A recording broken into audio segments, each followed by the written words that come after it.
नमस्कार मित्रों, आप सभी लोगों का एक बार फिर से मेरे YouTube चैनल में बहुत बहुत स्वागत है। मित्रों, मेरा जो आज का विषय है वो विषय मातृशक्ति का है कि हमारे धर्म के अनुसार, हमारे धर्म शास्त्रों के अनुसार जो है महिलाओं को देवी की संज्ञा दी जाती है। और देवियाँ उनको कब माना जाता है भाई? अगर कन्याएं हैं तो उन्हें कौमारी देवी के रूप में माना जाता है और उनकी पूजा की जाती है। लेकिन जब किसी कन्या की शादी हो जाए और वो सुहागिन बन जाए तो उसके नाम पर देवी लग जाता है ना। ये आप लोगों ने देखा होगा, कोई भी शादीशुदा महिला जो होगी उसके नाम के पीछे देवी लगाया जाता है, जैसे श्रीमती कौशल्या देवी या अन्य प्रकार के नामों में भी इसका उपयोग किया जाता है। तो कोई भी उपाधि ऐसी नहीं मिलती है। और जैसे किसी को गुरु की उपाधि दी जाती है तो भाई ऐसे हम किसी को गुरु मान लेते हैं? नहीं। जब उस व्यक्ति के द्वारा हमें कुछ ज्ञान की प्राप्ति होती है तो हम उसे अपना गुरु मान लेते हैं, तो तब जाके हम उनको जो है गुरु की उपाधि देते हैं। ऐसे जो देश को चला रहा है तो उसको राष्ट्रपति की उपाधि दी जाती है। तो ये उपाधियां हैं। उपाधियां मतलब हम उनको वो चीज़ समझने लग जाते हैं। उनके प्रति जो हमारा सम्मान होता है हमारे दिल में, हमारे विचारों में, हम उसको उस पद के बराबर समझने लगते हैं। इसलिए जो है वो पद जो है उनको सृजित किया जाता है। तो मित्रों, बात आती है कि एक महिला को देवी क्यों कहा जाता है। भारतीय जो नारी है वास्तव में वो साक्षात देवी का स्वरूप है। हम लोग सिद्धि साधनाएं करते हैं, अपने मन को बस में करने के लिए कई प्रकार का योग करते हैं, साधनाएं करते हैं कि ताकि हमारा मन केंद्रित रहे। लेकिन महिलाएं जब से शादी हो जाती है उनकी, तो गले में मंगलसूत्र और सर में मांग चार के, है ना, मांग डाल के ऐसे डालते हैं, सिंदूर, है ना, गहने पहन करके ये प्रदर्शन करती हैं, ये दिखाती हैं कि हम किसी एक पुरुष से विवाह कर बैठे हैं और उनके नाम से हम सतीत्व लेकर चल रहे हैं, है ना। तो ये बहुत बड़ी बात है अपने आप में, सोचिए। तो नारी बहुत बड़ी शक्ति है, महाशक्ति है, इसमें कोई संशय नहीं है। मैंने कई बार कहा भी है कि कोई भी मनुष्य साधारण नहीं होता, उसके अंदर अपार शक्ति होती है, ईश्वर का अंश होता है ना। तो कोई भी मनुष्य साधारण नहीं है। इस पृथ्वी पर किसी न किसी कार्य के निमित्त प्रत्येक प्राणी का जन्म हुआ है, तो भगवान ने किसी को ऐसे ही नहीं भेजा, है ना। तो चलिए, नारी जो शक्ति है उनको देवी क्यों कहा जाने लगा। बहुत प्राचीन समय की बात है। किसी गांव में दो व्यक्ति रहते थे और युवा व्यक्ति थे। दोनों आपस में बड़ा प्रेम था, एक दूसरे में अपनी बातें शेयर करते थे।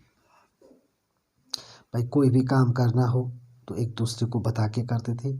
ऐसी दोस्ती होती है। आजकल तो लोगों की दोस्तियां शराब पीने के लिए होती हैं कि हाँ भाई चलो इतना पैसा मैं ले आया हूँ और चलो आज फलाने ढाबे पर चलते हैं, फलाने ठेके पर चलते हैं, फलाने पिकनिक स्पॉट पर चलते हैं। तो ऐसी दोस्ती, लेकिन उस समय ऐसी दोस्ती नहीं हुआ करती थी। उस समय ये था कि जो मित्र होता था वो परम हितैषी होता था। और रामायण में, रामचरितमानस में कहा भी गया है कि धीरज धर्म मित्र अर नारी, आपत काल परख समचारी।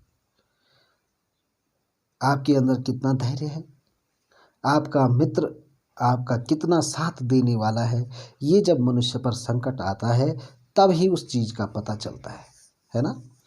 तो दोनों मित्रों में बड़ी मित्रता थी। एक समय आया कि दोनों की शादी हो गई और दोनों अपने कारोबार में लीन हो गई, अपने गृहस्थ आश्रम में व्यस्त हो गई, है ना। तो चलते चलते लेकिन वो एक दूसरे को मिलने जरूर आया करते। कोई भी काम पड़ता करने से पहले अपने दोस्त को मिलते कि भाई ये काम मैं करूँगा तो कैसा रहेगा, करूँ या ना करूँ, इस प्रकार की बातें उनके बीच अवश्य होती थी। तो एक बार उन्होंने कहा कि देखो भाई ऐसा है, हम इस गांव की ज़िंदगी से काफ़ी तंग आ गए हैं। यहाँ पर कितना भी खेती गृहस्थी करो, किसान जो है आगे नहीं बढ़ पा रहा है। तो हम ऐसा करेंगे कि यहाँ से जो है दूसरे शहर में चले जाएंगे और वहाँ पर अपना काम धंधा शुरू करेंगे। लेकिन एक तो जो है सक्षम व्यक्ति था, थोड़ा ठीक ठाक था घर का, तो उसने बोला कि चलो भाई मैं तो जा रहा हूँ। और दूसरे दोस्त ने कहा कि भाई मैं अभी तो नहीं आ सकता, लेकिन 1-2 साल बाद मैं भी देख लूँगा, जो भी होना होगा तो विचार करेंगे इस पर। तो उसने कहा यार दोस्त ये तो बहुत अच्छी बात है, मैं जा रहा हूँ और तुम घर पे हो, तो भाई ऐसा है मेरे घर का भी ख्याल आप ही रखना, है ना भाई, आते जाते रहना। और मेरी पत्नी को कभी कोई दुख तकलीफ हो, कोई समस्या हो तो मुझे भी बता देना, और उसकी जो संभव मदद हो सकेगी वो आप ज़रूर करना। तो उसने उस पर एक पूरा भरोसा कर लिया कि ये मेरे परिवार का एक गार्जियन है और तुम हो तो फिर क्या गम है ना, इस तरीके से। तो वो बेचारा अपना बैगेज लेकर के वो चला गया नौकरी पे बाहर। और वो व्यक्ति जो है डेली जाता है अपने दोस्त के घर पे कि हाँ जी बहन जी या भाभी जी क्या हाल है, अच्छे हैं, और ये है सो है, कुछ बाजार जा रहा हूँ, लेना तो नहीं है, ऐसे ऐसे करके जो है वो आना जाना उसका लगा रहा। लेकिन कहते हैं कि लालच और काम की भावनाएं पुरुष के अंदर कूट कूट कर भरी होती हैं। तो ऐसे ही चलते चलते चलते चलते उसके मन में गलत विचार आ गए। उसने कहा देखो भाई पैसा भी अगला बंदा भेज ही रहा है ना, और वो तो वहाँ है, क्यों ना मैं जो है इसकी पत्नी के साथ अपने अपना कुछ मतलब अफेयर जिसको बोल सकते हैं कि ऐसा कुछ कर लेते हैं। तो उसके मन में जो है दुर्बुद्धि दुर्भावना आ गई। तो वो जो है अपना जो विचार है वो उस महिला के सामने रखता है। तो इस पर महिला उसको समझाती है कि देखिए हम आपको कितना मानते हैं और अपने परिवार का एक हिस्सा समझते हैं, और आपके दिल में ऐसा विचार आया कैसे। और इस पर जो है वो उसको प्रेम से समझाती है कि तुम मेरे पति के मित्र हो, इसलिए मैं आपका अपमान नहीं करना चाहती हूँ। आप जो है कृपया ऐसी भावना को त्याग दें, आप मेरे लिए मेरे परिवार के सदस्य हैं, तो आप इस प्रकार की भावना ना रखें। लेकिन वो कहाँ मानने वाला था, उसके मन में ये विचार आते रहे, वो डेली जाता रहा और उनको जो है परेशान करता रहा। लेकिन उस देवी ने उसकी इन बातों को स्वीकार नहीं किया और उसको बुरी तरह से डांटते हुए कहा कि दोबारा मेरे घर पे ना आए, और इस प्रकार के विचार लेकर के आज से तुम्हारा हमारा रिश्ता ख़त्म है और तुम हमारे घर पे नहीं आ सकते हो, ऐसा उसने कह दिया। तो मित्रों उस घृणित व्यक्ति ने अपने मित्र को, उस ज़माने में चिट्ठी लिखा करते थे, है ना, एक पत्र लिखा उसने कि भाई तुम्हारी बीवी हमारे हाथों से बाहर है और हमने कई प्रयास किया है इनको समझाने का, और ये समझते नहीं हैं और न जाने क्या क्या दुराचार करती फिरती हैं, और ये है सो है, पता नहीं क्या क्या उसने उसमें लिखा। और उसके पति के पास जैसे ही वो पत्र प्राप्त होता है, पति लौट करके घर को आ जाता है और फिर जो है वो अपनी पत्नी से बोलता है कि भाई देखो मैंने तुम्हें बड़ा विश्वास किया और तुमने ऐसे क्या किया। तो कहती कि नहीं मैंने तो कुछ भी नहीं किया, मैं तो अपने घर गृहस्थी में व्यस्त हूँ, ये है सो है। वो कहता है कि नहीं मैं तो तुमसे ज़्यादा अपने दोस्त पर भरोसा करता हूँ, और मेरा जो मित्र है वो कभी झूठ नहीं बोल सकता। भाई विश्वास की बात भी होती है, वो भी अपनी जगह सही था। तो चलिए होता क्या है कि फिर वो अपने मित्र को बुलाता है, मित्र उसके सामने उसको धुतकारने लगता है, अरे ये तो ये है, उल्टा है, कपटी है, ये है सो है। तो इस पर वो व्यक्ति अपनी पत्नी को बोलता है कि जाओ मेरे घर से तुम निकल जाओ, आज के बाद तुम्हें यहाँ पर कोई तुम्हारा कोई स्थान नहीं है और तुम यहाँ से चले जाओ। तो इस प्रकार से वो अपनी पत्नी को घर से निकाल देता है और वो बेचारी कहाँ जाए। अगर अपने मैके जाती है तो मैके वालों का भाई अपमान होता है कि उनकी बेटी वापस आ गई। ऐसी रूढ़िवादियाँ उस समय पे थी। आज तो लोग बेटी और बेटे में कोई अंतर नहीं समझते और बहुत अच्छी बात है, विकास इसी को कहते हैं। तो फिर वो चले गई, चलते चलते किसी दूर गांव के किसी मंदिर में उसने शरण ली और वो उस मंदिर में रहने लगी। शाम सुबह वो अपना जो भी है थोड़ा सूक्ष्म पूजा पाठ करती, अपनी नहाना धोना उसने जो भी किया और देवी की सेवा में जीवन व्यतीत करने लगी। लेकिन पाप के परिणाम अवश्य मिलते हैं जीवन में। कुछ लोग दूसरे के बदले का खाते रहते हैं, मौज मस्ती उड़ाते रहते हैं। उनको लगता है कि हमें ये कभी चुकाना नहीं पड़ेगा। लेकिन जीवन में किसी की कोई भी चीज़, किसी का कोई भी हक अगर आप छीन रहे हैं तो आपको वापस करना पड़ेगा। ये नियम है प्रकृति का।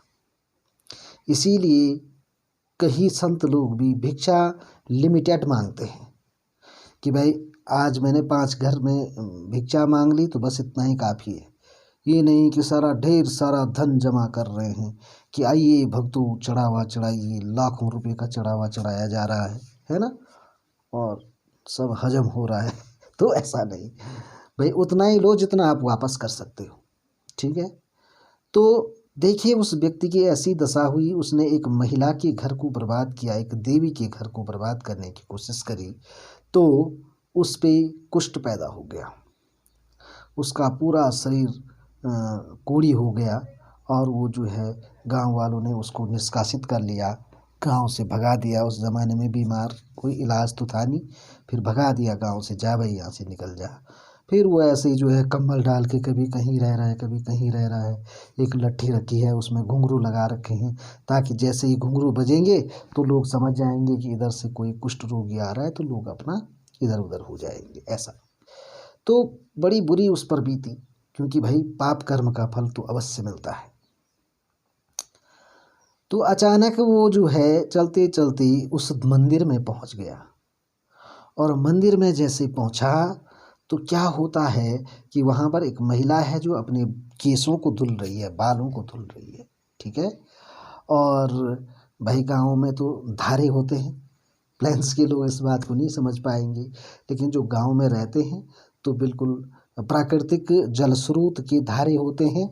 और जो मंदिर होते हैं वहाँ पर जो है कुंड होते हैं और उन कुंडों में जो है गोमुख के धारे लगे रहते हैं। जैसे आपने गुप्तकाशी में देखा होगा, अन्य मंदिरों में भी देखे होंगे, है ना।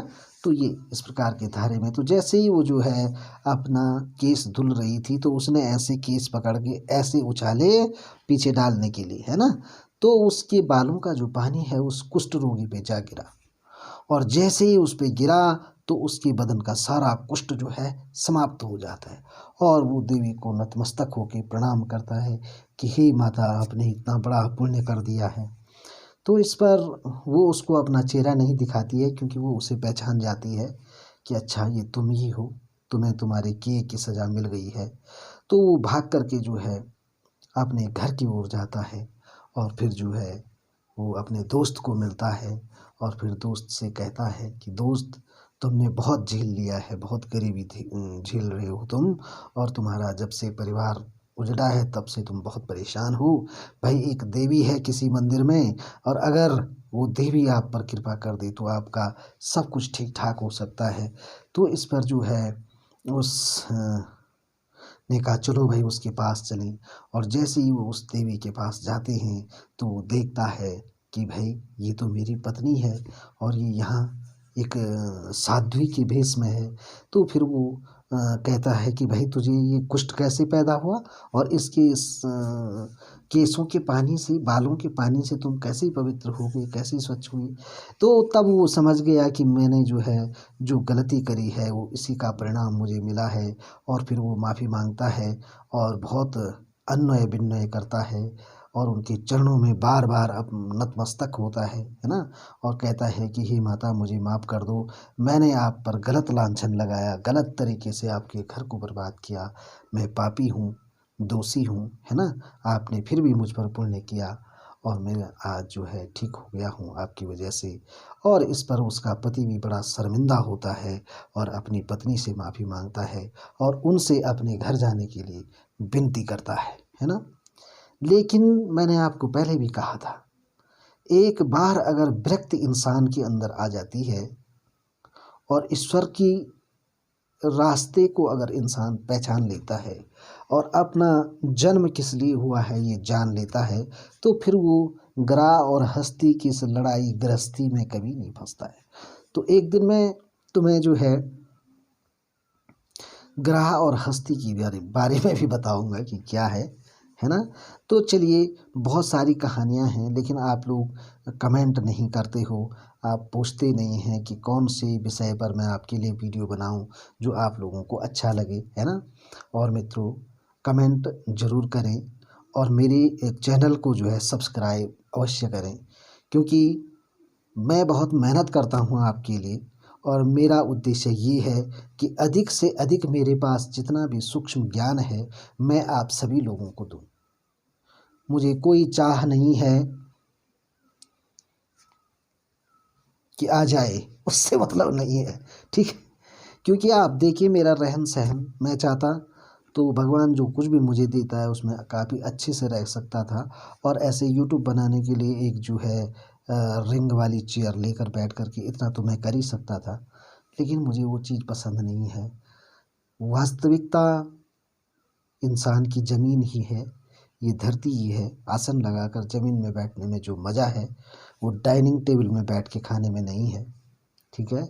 आनंद लीजिए, संसार में आए हो तो भाई वर्क तो करना है। आप नौकरी प्राप्त करो, आप बड़े रईस बनो, आप बड़े व्यापारी बनो, लेकिन वास्तविकता को कभी मत छोड़ो, ये मेरा आपसे निवेदन है। और मेरी वीडियो अच्छी अगर आप लोगों को लगी तो बिल्कुल कमेंट अवश्य करें, लाइक शेयर भी करें और सब्सक्राइब ज़रूर करें। तो ऐसी कहानी के साथ फिर मिलेंगे आपको किसी ज्ञानात्मक चर्चा के साथ। तब तक के लिए जय माता दी।